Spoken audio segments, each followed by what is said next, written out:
केवट आना, कही तुम्हार मरमु में जाना। केवट आना, कही तुम्हार मरम में जाना। मांगी नाम न केवट आना, कही तुम्हार मरम में जाना। प्रभु ने केवट से नाव मांगी, भैया अपनी नौका लेके इधर आओ।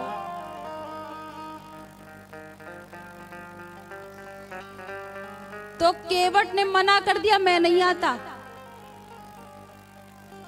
और मैं तुम्हारे मरम को जानता हूं। हाँ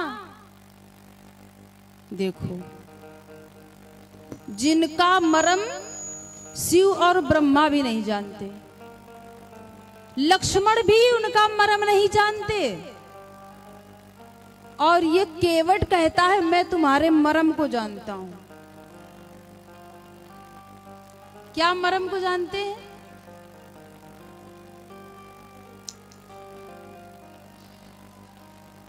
मुझे सब पता है कि तुम कौन हो, क्या हो। मैंने सुना है कि तुम्हारे चरणों की धूल पाते ही सल्या भी अहिल्या बन गई। महाराज, जब सल्या अहिल्या बन गई, एक शिला अहिल्या बन गई, नारी बन गई, तो महाराज मेरी ये नौका तो काठ की है, लकड़ी की है। अब पत्थर से लकड़ी तो कोमल होती है, और कहीं यदि मैंने तुमको बैठाला और मेरी नौका महाराज स्त्री बन गई तो? चलो स्त्री बन भी जाए तो कोई बात नहीं, मेरे घर में एक स्त्री है, लेकिन महाराज वो साधारण स्त्री नहीं बनती, वो ऋषि पत्नी बनती है और आकाश में उड़ जाती है। मैं आपके मर्म को जानता हूं।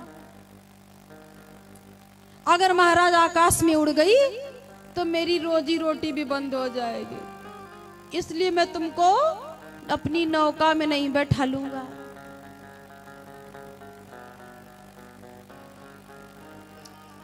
अगर आकाश में ना उड़ी, मान लो आकाश में ना उड़ी, ऋषि पत्नी बनती है, घर पे रहेगी, तो वो तो साधारण स्त्री नहीं, ऋषि पत्नी बनेगी। मेरे घर का पानी भी छान छान के पिएगी, कदम भी रखेगी तो फूक फूक के रखेगी। इसलिए महाराज, यदि आपको मेरी नौका में बैठना है तो अपने चरणों को हमसे धुलाओ। और मैं आपसे आग्रह नहीं करता कि मैं आपके चरण धोऊंगा। आपको गर्ज हो तो हमसे कहो कि आ केवट और मेरे चरणों को धो ले। देखो कैसा हठीला भक्त है, भक्ति भी कर रहा है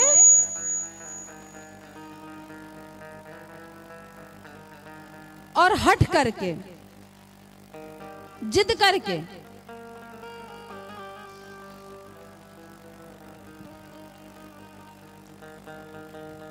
इतना कहते ही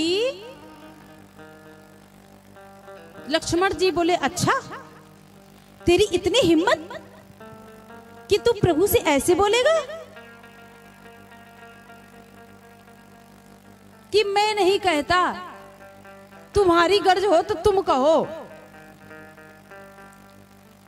लक्ष्मण जी से बोला, केवट देखो आप बीच में न पड़ो, हमारी और इनकी बिरादरी एक है। लक्ष्मण जी ने कहा अब तो हद हो गई, कहता है हमारी और इसकी बिरादरी एक है। हम कहां क्षत्रिय कुल में राजा और ये जात का केवट कहता है हमारी बिरादरी एक है। महाराज, हम नौका से पार लगाते हैं और ये भवसागर से पार लगाते हैं, इसलिए बिरादरी एक है। आप बीच में ना पड़ो। मीठी नोक झोंक हो रही है। लक्ष्मण जी को क्रोध आया, बाण निकाल लिया। हाँ हाँ चला तो बाण, मार दो मुझे, मरने से भी नहीं डरता। अरे आप तो क्षत्रिय कुलभूषण हो, मार दो। लेकिन एक बात समझ लो, बड़े भैया मांग रहे हैं और छोटे भैया मारने की धमकी दे रहे हैं। मार दो, लेकिन सोच समझ के बाण चलाना। बाण चलाओगे, मैं मर गया तो मुक्ति तो मेरी वैसे भी निश्चित है। गंगा जी का किनारा है और गंगा जी के ऊपर से यदि कोई कौवा या कोई पक्षी भी निकल जाए ना, तो उसकी अकाल मृत्यु नहीं होती, उसकी मुक्ति हो ही जाती है गंगा जी के किनारे।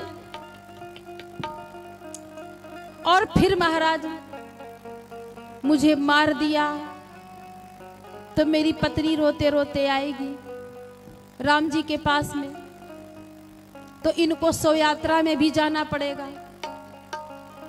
शव यात्रा में जाना पड़ेगा और मेरी पत्नी कहेगी कि आप इनका दाह संस्कार, हो सकता है कि आपको करना पड़े, आप मेरा दाह संस्कार करेंगे। दाह संस्कार करेंगे, फिर आपको 13 दिन के लिए हमारे यहाँ रहना पड़ेगा। मैं आपके स्वभाव को जानता हूं कि मेरी पत्नी जब रोते रोते आपके पास में आएगी तो आप मना नहीं कर पाओगे। आपको 13 दिनों तक मेरी सारी अंत्येष्टि क्रियाएं सब करनी पड़ेंगी। तो मेरी मुक्ति तो वैसे भी निश्चित है, आपके हाथों से सारे कार्य होंगे। लक्ष्मण जी ने तुरंत बाण को अंदर रख लिया। सच कहता है, यदि कहीं शव यात्रा में जाना पड़ गया, 13 दिन रुकना पड़ गया, तो चक्कर में पड़ जाएंगे। इसलिए बाण को तुरंत अपने, अब तो मीठी नोक झोंक होती है।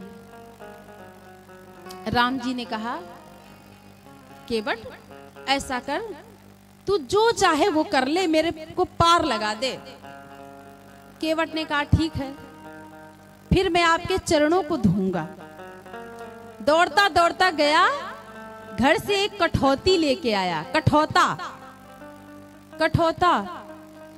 सोच रहा था यदि कठौती लेके गया वो स्त्री बन गई तो, कठौता लेके जाऊंगा, यदि वो कुछ बना भी तो बालक बनेगा, पुरुष बनेगा, काम करेगा। महाराज वो लेके गया, आया और अपनी पत्नी सहित आया। चलो देवी राम जी आए हैं, चरण प्रक्षालन करेंगे। अपने सब घर के लोगों को, सब सदस्यों को, नगरवासियों को, सबको लेके आया। लंबी लाइन लगा दी। महाराज चरण प्रक्षालन करता है। भगवान ने अपने चरणों को कठौती में रखा। जैसे ही धुलता है, अब कहीं कठौती इधर करता, कभी उधर करता। राम जी कहते, भैया क्या करते हो, मैं गिर जाऊंगा। अरे गिरने से डर लगता है तो अपने दोनों हाथों से मेरे सर को पकड़ लो। देवताओं ने पुष्पों की वर्षा कर दी। आहा, धन्य है ये केवट, ये अवसर तो देवताओं को भी नहीं मिलता। भगवान आज उसकी क्रियाओं से हंसे हैं। कई दिनों बाद आज प्रभु को हंसते हुए देखा माता जानकी ने। कई दिनों से प्रभु हंसे नहीं थे। केवट के इस अटपटी वाणी को सुनकर प्रभु आज हंसे, मुस्कुराए और जानकी जी की ओर चिताए, लक्ष्मण जी की ओर चिताए। कारण मानो राम जी कहना चाहते हो, जानकी तुम्हारे पिताजी ने इतना बड़ा स्वयंवर किया और तुम्हारे जैसी सुपुत्री को मुझे दिया, हाँ, कन्या भी दी, कन्या का दान किया और इतना सम्मान किया, फिर भी मेरा पूरा पैर उनको धोने को नहीं मिला, एक अंगूठा ही धुलने को मिला। दोनों पैर फिर भी नहीं धोने को मिले, और आज ये केवट तुम्हारे सामने दोनों पैर मेरे धुलेगा, तुम कुछ नहीं कर पाओगे। लक्ष्मण जी की ओर देखा, मानो लक्ष्मण जी से भी कहना चाहते हो, लक्ष्मण तुमको याद है ये केवट एक कच्छप था और मैं क्षीर सागर पर तेरे ऊपर सो रहा था। लक्ष्मण जी तो शेषावतार हैं, विश्राम कर रहे थे एक बार। अब ये कछुआ बार बार आता है, प्रभु के चरण को छूना चाहता है, तो शेषनाग जी फुसकार मार देते हैं, फिर वो चला जाता बेचारा। थोड़ी देर के बाद फिर वो कछुआ आता, धीरे धीरे धीरे धीरे, जैसे प्रभु के चरणों तक पहुंचता, शेषनाग जी फिर फुसकार मार देते। एक बार तो कछुआ आया बेचारा, घूमता घूमता सोचा अब तो दर्शन कर ही लूं, पैर छू ही लूं, तो इसे ही इतनी जोर से फुसकार मारा कि महाराज कछुआ का तो राम नाम सत्य हो गया, मर गया बेचारा। वही कछुआ ये केवट बना था, वो केवट बना। आज भगवान लक्ष्मण जी की ओर देखते हैं, मानो ये कहना चाहते हो कि लक्ष्मण देख ले, आज ये जिद करके वही कछुआ वही और तेरे आंखों के सामने दोनों पैरों को धोएगा और तू कुछ नहीं कर पाएगा। मानो ये कहना चाहते हो, बार बार लक्ष्मण जी और जानकी जी की ओर देखते हैं। एक बार क्या हुआ, जब चारों भाइयों का विवाह हुआ तो पहली बार होली आई। होली आई तो ये रीत थी कि छोटे देवर भाभी को रंग लगाते हैं, गुलाल रंग लगाते हैं, और फिर भाभी उन्हें कुछ उपहार में देती है। एक बार क्या हुआ, विवाह हुआ तो लक्ष्मण जी बहुत दुखी रहने लग गए, बहुत दुखी रहते थे।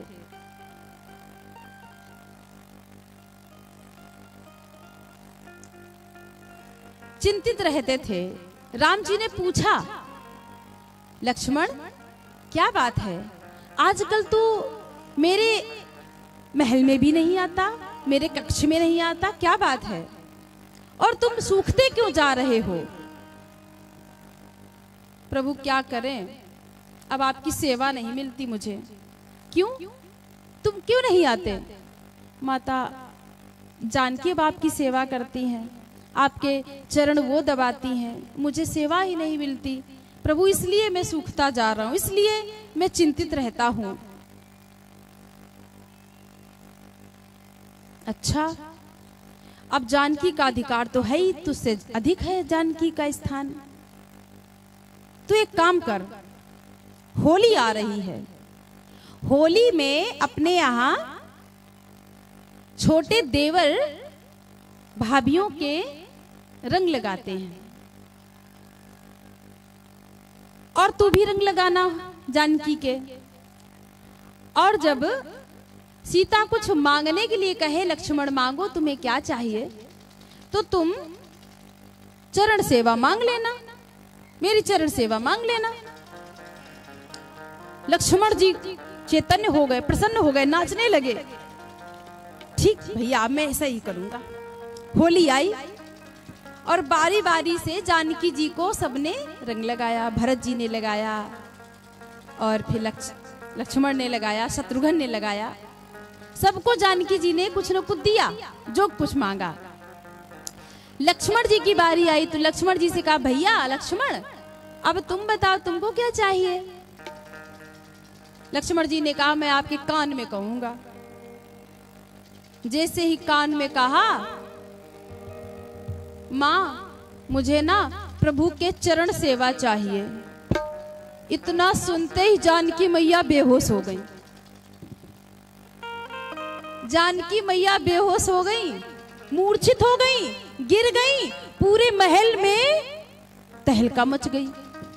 तीनों माताएं लक्ष्मण को डांटने लग गई, ऐसा क्या मांग लिया तूने, है बहू मेरी मूर्छित हो गई। जनक महाराज ने, दशरथ महाराज ने भी डांट लगाई लक्ष्मण को। क्या कह दिया तूने कान में, क्या मांगा, ऐसी कौन सी मांग रख दी तूने। लक्ष्मण जी के ऊपर डांट पिटने लग गई। लक्ष्मण जी दौड़ते दौड़ते गए राम जी के पास में, बोले भैया भाभी तो बेहोश हो गई, मूर्छित हो गई, आपने ऐसी योजना बताई, ऐसी युक्ति बताई। राम जी ने कहा तूने मांग ही ऐसी रखी है, आप ही ने तो कहा था। राम जी ने कहा अब तुम एक काम करो, जानकी के पास जाओ और उनके कान में कहना कि भाभी अच्छा एक चरण की सेवा आप ले लेना और एक चरण की सेवा मैं ले लूंगा। लक्ष्मण जी गए और जाकर, अरे वैद्यों को बुलाया गया, बड़े बड़े वैद्य आ गए। जानकी माँ की मूर्छा शांत नहीं हुई। लक्ष्मण जी आए और जैसे ही कान में धीरे से कहा, भाभी एक चरण की सेवा आप ले लेना और एक चरण की सेवा मुझे दे देना, दोनों मिल के सेवा कर लेंगे।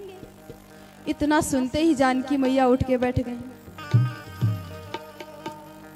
सब लोगों के चेहरे पर प्रसन्नता आ गई। आज उसी बात को राम जी याद दिला रहे हैं दोनों को कि जिन चरणों के लिए तुम दोनों ने इतना बवाल किया था, आज उन्हीं दोनों चरणों को वो तुम्हारी आंखों के सामने दोनों की सेवा करेगा, धोएगा और तुम लोग कुछ नहीं कर सकते, बस देखते रहो। और केवट ने बड़े भाव से चरणों को धोया।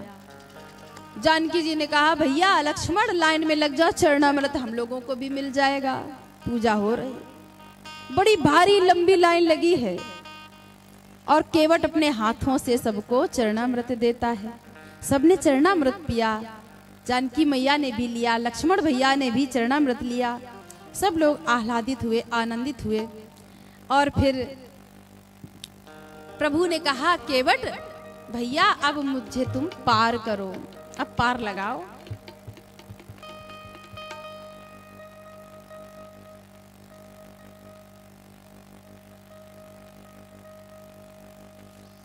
मुझे पार लगाओ।